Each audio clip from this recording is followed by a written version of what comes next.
दोस्तों 6 साल पहले बॉर्डर पर बढ़ते तनाव और उसके बाद आई पैंडेमिक की वजह से जिस रास्ते को बंद कर दिया गया था उसे जून 2026 से दोबारा खुलने जा रहा है।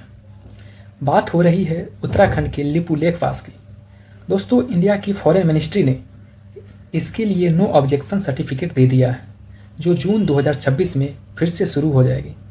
लेकिन दोस्तों ये सिर्फ एक व्यापार की बात नहीं है, इस रास्ते के पीछे एक ऐसी लड़ाई है जो 1816 से चली आ रही है। आज के इस वीडियो में हम समझेंगे कि पूरा माजरा क्या है। तो दोस्तों इसकी इतिहास समझने से पहले हमें ये जानना होगा कि इसकी भौगोलिक स्थिति क्या है। अगर आप इंडिया के मैप देखेंगे तो उत्तराखंड के पित्तौरगढ़ डिस्ट्रिक्ट में 17,500 फीट की ऊंचाई पर ये पास है।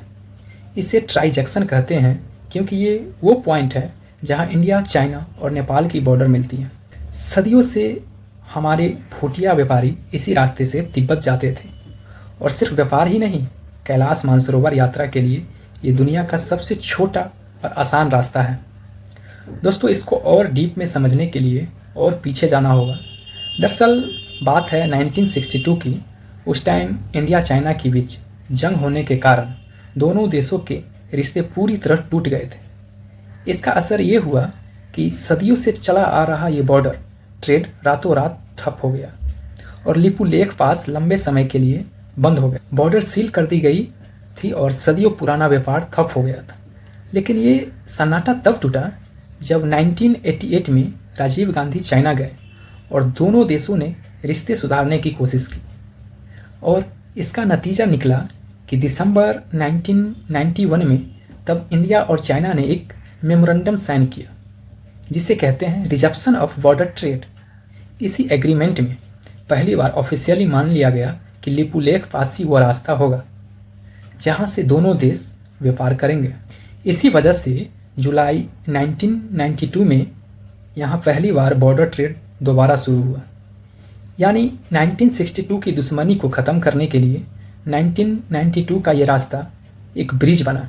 लेकिन दोस्तों 2020 में अचानक गलवान तनाव और कोरोना की वजह से ये रास्ता फिर से टूट गया और वही रास्ता आज 2026 में फिर से खुल रहा है। लेकिन दोस्तों नेपाल इसे अपना ज़मीन बता रहा है क्योंकि सुगौली ट्रीटी के हिसाब से काली नदी के ईस्ट का एरिया नेपाल का है और नेपाल के मुताबिक लिपुलेख उसी एरिया में आता है। दोस्तों बात करते हैं सुगौली ट्रीटी क्या है। तो सुगौली ट्रीटी अंग्रेजों और नेपाल के बीच हुई थी। इसमें लिखा था कि काली नदी के ईस्ट का एरिया नेपाल का है। अब यहाँ पेच फंसा है नदी के सोर्स पर। इंडिया कहता है नदी का सोर्स काला पानी से शुरू होता है, नेपाल कहता है नहीं, ये पीछे लिम्पियाधुरा से शुरू होता है। इसी इंटरप्रिटेशन के चक्कर में नेपाल ने 2020 में अपना नया नक्शा निकाल दिया और लिपुलेख को अपना बता दिया। लेकिन दोस्तों दिमाग में एक क्वेश्चन आ रहा होगा कि 2026 में ऐसा क्या बदल गया कि इंडिया और चाइना राजी हो गए। दोस्तों पहली बात इंफ्रास्ट्रक्चर। 2020 तक यहाँ व्यापार भेड़ बकरियों और खच्चरों पर होता था, लेकिन पिछले 6 सालों में इंडिया ने यहाँ डबल लेन पक्की रोड बना दी है। अब यहाँ बड़े ट्रक्स जा सकेंगे जिससे लॉजिस्टिक्स कॉस्ट बहुत कम हो जाएगी। और दूसरी बात डिप्लोमेसी।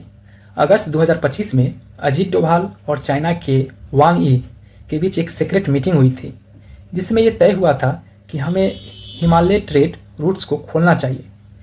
इसी का नतीजा है कि आज लिपुलेख के साथ साथ सिपकिला और नाथुला भी खुलने की तैयारी में है।